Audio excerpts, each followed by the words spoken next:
बिस्मिल्लाहिर्रहमानिर्रहीम। अस्सलाम वालेकुम माय यूट्यूब फैमिली, कैसे हैं आप सब? उम्मीद करती हूँ सब खैरियत से होंगे। जैसे ही स्कूल खुलते हैं तो माँ को टेंशन होने लगती है कि बच्चों के लंच बॉक्स के लिए डिफरेंट किस्म की रेसिपीज बनाकर स्टोर कर ली जाएं, जो कि कम बजट हो, खाने में भी टेस्टी हो और इनको बनाना भी बहुत ही सिंपल और इजी हो। तो बस फिर आज की वीडियो आपके लिए है। बहुत ही टेस्टी और सिंपल तरीके से बनाएंगे क्रिस्पी चिकन रिंग्स। वीडियो को पूरा देखिएगा क्योंकि वीडियो के दौरान मैंने कुछ टिप्स आपके साथ शेयर की हैं कि इसको मैं बनाऊंगी बहुत ही सिंपल और इजी मेथड के साथ। ना ही पाइपिंग बैग का इस्तेमाल करूंगी और ना ही मोल्ड का। बहुत ही इजी तरीके से मैं आज आपको बताने वाली हूँ। तो रेसिपी को पूरा देखिएगा ताकि मिस ना हो आपसे। तो चलिए शुरू करते हैं इस मज़ेदार सी रेसिपी को बनाना। तो सबसे पहले फूड प्रोसेसर लिया है, उसमें डालेंगे चिकन। आधा किलो मैंने बोनलेस चिकन ली है, छोटे क्यूब्स मैंने उसके कर लिए थे। तो सबसे पहले मैंने इसको धोया था, छलनी में रखा था आधे घंटे के लिए, ताकि इसका सारा पानी ड्रेन आउट हो जाए। और फिर मैंने इसको किचन टॉवल से अच्छी तरह से ड्राई कर लिया था। चिकन जो है वो आपने अच्छी तरह से खुश्क कर लेनी है।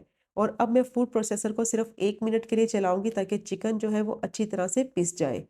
तो बस 1 मिनट के लिए मैंने इसको चलाया है। और अब इसमें मैं डालूंगी बाकी की चीज़ें। एक मीडियम साइज़ की चॉप की हुई प्याज डालेंगे, प्याज को आपने बिल्कुल बारीक चॉप कर लेना है। अब इसमें हरा धनिया डालेंगे, आधा कप के करीब मैंने धनिया लिया है, इसको भी मैंने बिल्कुल ड्राई कर लिया था। और अब इस पर डालेंगे कुछ मसाले।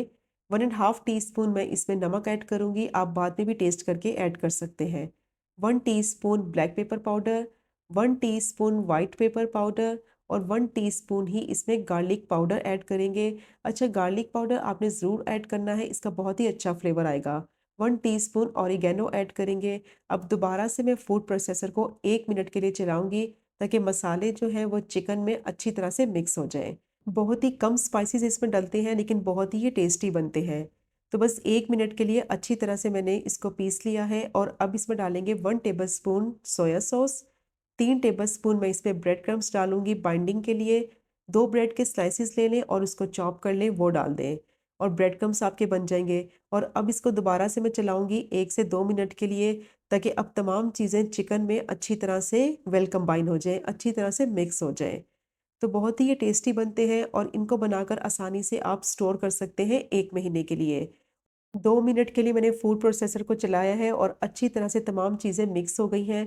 और देखिए मिक्सचर बिल्कुल तैयार हो गया है और इसका टेक्सचर जो है वो इस तरह का होना चाहिए, थोड़ा सा ये स्टिकी होता है। और अब एक ट्रे मैंने ली है, इस पे मैं डालूंगी 1 टीस्पून ऑयल और इसको मैं अच्छी तरह से ग्रीस कर लूँगी सारी साइडों से। अगर आपके पास ट्रे नहीं है तो कोई भी आपके पास पैन है वो ले लें और अच्छी तरह से इसको 1 टीस्पून ऑयल से ग्रीस कर लेंगे। और जो मिक्सचर रेडी किया है वो सारा मिक्सचर मैं इस पे रखूँगी और इसको मैं अब चम्मच या स्पैचुला की मदद से थोड़ा-सा स्प्रेड कर लूँगी। तो ये आपको नज़र आ रहा होगा कि मिक्सचर कितना अच्छा सॉफ्ट बना है। जितना ये सॉफ्ट होगा ना मिक्सचर, उतने ही चिकन रिंग्स जो हैं वो बहुत मज़े के बनेंगे। अंदर से बहुत ही सॉफ्ट होते हैं और बाहर से बहुत ही क्रिस्पी और क्रंची ये बनते हैं। तो देखें इसको मैंने स्प्रेड कर लिया था, अब हाथों की मदद से ना इसको सेट कर लेंगे। जितनी थिकनेस के चिकन रिंग्स रखने हैं उतनी थिकनेस के मुताबिक आप इसको सेट कर लें ट्रे में। और इसको अच्छी तरह से मैं लेवल कर लूँगी। और अब मेरे पास ये कटर है, अगर आपके पास कटर नहीं है तो बहुत ही सिंपल है, किसी भी बोतल का ढक्कन ले लें और उससे इस तरीके से आप कटिंग कर लें। अच्छा, जो इसकी थिकनेस है ना वो ना ज़्यादा मोटी होनी चाहिए और ना ही ज़्यादा पतली होनी चाहिए। जिस तरह हम कबाब बनाते हैं ना उससे थोड़ी सी कम होनी चाहिए।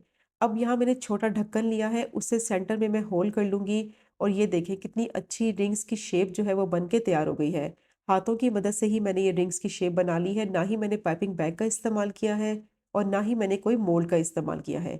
बहुत ही सिंपल और इजी मेथड है। पाइपिंग बैग की भी ज़रूरत नहीं पड़ेगी और बहुत आसानी से आप इसको बना लेंगे क्योंकि हर किसी के पास तो पाइपिंग बैग अवेलेबल नहीं होता।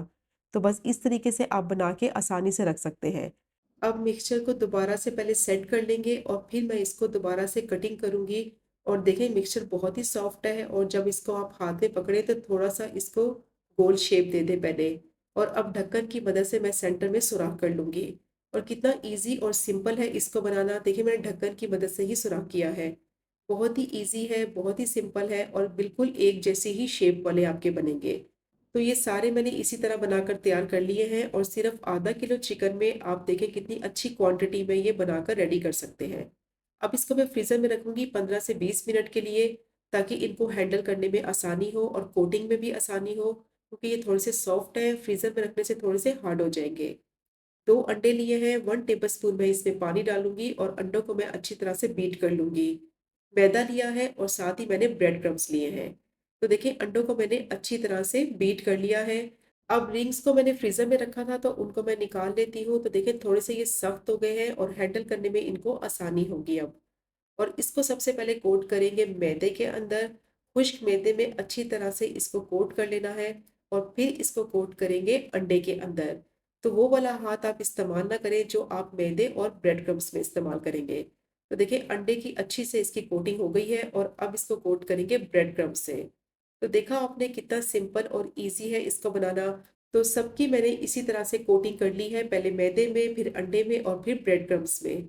और ये रेडी हो गए हैं, तो इस स्टेज पे आप चाहें तो इनको फ्रीज़ भी कर सकते हैं। फ्रीज़र में रख दें, थोड़े से सख्त हो जाए तो इनको किसी भी बैग में या बॉक्स में डालकर 1 महीने के लिए स्टोर कर लें। तो ऑयल को मैंने पहले से ही गर्म होने के लिए रख दिया था और अब इसको फ्राई करेंगे। मीडियम टू लो फ्लेम पे इसको फ्राई करना है। मेरे पैन का साइज़ थोड़ा बड़ा है तो इसलिए मैं ज़्यादा क्वांटिटी में डाल रही हूँ ऑयल में, तो आप अपने पैन के मुताबिक डालिएगा। तो अब इनको मैं डालती जा रही हूँ, जैसे-जैसे जगह बन रही है तो थोड़े से मैं इसमें डाल रही हूँ ऑयल में फ्राई होने के लिए। और जैसे ही ये इसको ऑयल में डालेंगे, थोड़ी देर के लिए इसमें चम्मच नहीं चलाएँगे ताकि ब्रेड क्रम्ब्स जो है ना, वो अच्छी तरह से इस पे स्टिक हो जाएँ। तो देखिए इसको मैंने 1 मिनट के लिए पकाया है और ब्रेड क्रम्ब्स जो हैं वो अच्छे से इस पे स्टिक हो गए हैं। मीडियम टू लो फ्लेम पे ही आपने इसको पकाना है ताकि इस पे अच्छा सा गोल्डन ब्राउन सा कलर आए। तो देखिए एक साइड से ये फ्राई हो गए थे, तो इनकी साइड्स जो है वो मैंने चेंज की है और दूसरी साइड से भी मैं इसको गोल्डन ब्राउन कलर आने तक फ्राई कर लूँगी। बहुत ही क्रिस्पी और ये क्रंची बनते हैं। तो इनके साइड्स को टर्न करते जाएँगे और फ्राई करते जाएँगे साथ-साथ। जैसे-जैसे इस पे कलर आता जाएगा ना तो आपने इसकी साइड्स को चेंज करते जाना है। बस 2 से 3 मिनट के लिए मैंने इसको फ्राई किया है तो बहुत अच्छा इन पे कलर आ गया है और अब इनको मैं प्लेट में निकाल लूँगी। किचन टॉवल पे निकालिएगा ताकि जो एक्सेस ऑयल है वो सारा एब्ज़ॉर्ब हो जाए। तो बहुत ही ये टेस्टी बनते हैं, यकीन करें आपके बच्चे बार-बार फ़रमाइश करेंगे इसकी। तो व्यूअर्स अगर आपको मेरी रेसिपी अच्छी लग रही है तो मेरे चैनल को सब्सक्राइब कर दें और बेल आइकन को भी प्रेस करें ताकि मेरी हर आने वाली नई वीडियो को नोटिफिकेशन सबसे पहले आप तक पहुंच सके। तो ये चेक करें जी इसकी फाइनल लुक कितने मज़े के बने हैं। बाहर से बहुत ही ये क्रिस्पी होते हैं और अंदर से उतने ही सॉफ्ट और टेंडर होते हैं। शाम की चाय के साथ भी आप इसको बना सकते हैं या अगर आपके घर में कोई हाई पार्टी है उसमें भी आप ये वाले स्नैक्स सर्व कर सकते हैं।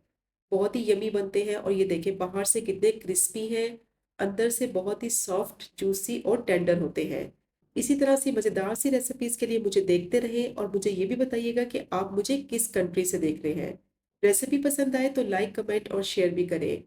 तो इंशाल्लाह मिलेंगे अगले कुकिंग व्लॉग में फिर एक नई रेसिपी के साथ। तब तक मुझे अपनी ख़ास दुआ में याद रखें। अल्लाह हाफ़िज़।